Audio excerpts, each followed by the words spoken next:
Tirupati SV agriculture యూనివర్సిటీకి bomb బెదిరింపులు వచ్చాయి. హ్యూమన్ ఈఐడి బాంబుతో పేల్చేస్తామంటూ ఈ బెదిరింపులు వచ్చాయి.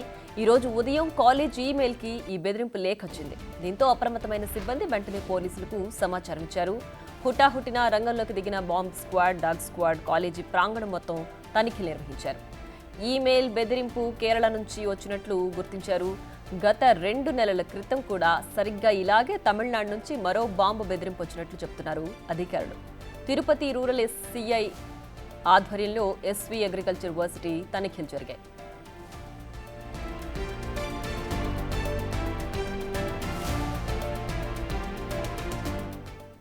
మరింత సమాచారాన్ని మా ప్రతినిధి దామోదర్ ఫోన్ లైన్ లో అందిస్తారు. దామోదర్, చెప్పండి, తిరుపతి అగ్రికల్చర్ యూనివర్సిటీకి బాంబు బెదిరింపు కాల్ వచ్చింది.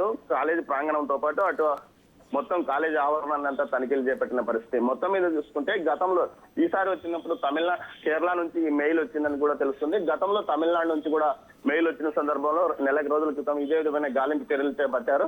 మొత్తం మీద చూసుకుంటే తిరుపతిలో ఈ మధ్య కాలంలో గత 4 నెలలుగా ఏదో ఒక చోట బాంబు బెదిరింపు ఈమెయిల్స్ వస్తున్న పరిస్థితి.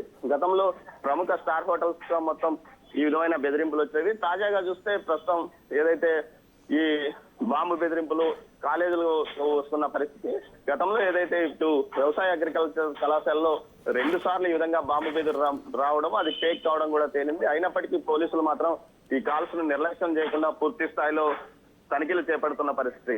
ఏ నిమిషాన ఏం జరుగుతుందో తెలియదు. ముందుగా ఫేక్ కాల్స్ పంపి ఆ తర్వాత ఈ నిర్లక్ష్యం ఇక ఏమీ జరగదులే అన్న సమయంలో బాంబులు పేల్చే అవకాశం ఉన్నందువల్ల అధికారులు ముందు జాగ్రత్త చర్యగా వచ్చిన ప్రతిసారి ఈ విధమైన ఏదైతే తనిఖీలు చేపడుతున్న పరిస్థితి. మొత్తం మీద ఈ విషయానికి సంబంధించి ఏదైతే మెయిల్ ఎక్కడి నుంచి వచ్చింది, ఎవరు పంపారు అన్న విషయం మీద కూడా ఇటు ఏదైతే పోలీస్ నిఘా విభాగం పరిశీలిస్తుంది.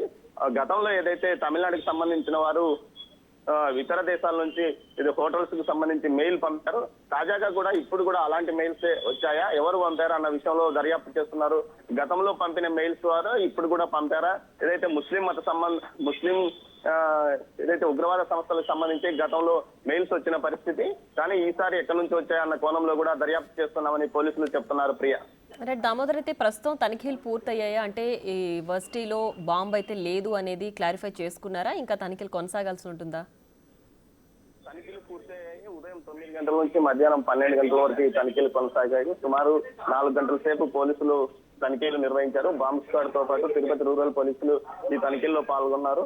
ఎక్కడా ఇలాంటి పేలుడు పదార్థాలు లభ్యం కాలేదని చెప్తున్నారు. మొత్తం మీద ఇలాంటి ఘటనలు తరచుగా చోటు చేసుకుంటున్న నేపథ్యంలో అటు పోలీసులకు తలకమించిన భారంగా తయారవుతుంది. ఓవైపు నిరంతరం వచ్చే భక్తుల సెక్యూరిటీతో పాటు తిరుమల లాంటి సున్నితమైన ప్రదేశం సమీపంలో ఉండడం కూడా కొంత ఇబ్బందికరంగా మారిన నేపథ్యంలో పోలీసులు ఇలాంటి కాల్స్ ను నిర్లక్ష్యం చేయకుండా తనిఖీలు చేస్తున్నామంటూ ఉన్నతాధికారులు చెప్తున్నారు. ప్రియా, మరోవైపు ఏదైతే తనిఖీలు పూర్తయిన తర్వాత మరోసారి ఎలాంటి మెయిల్స్ ఎక్కడి నుంచి వచ్చాయన్న కోణంలోనే దర్యాప్తు కొనసాగుతుంది.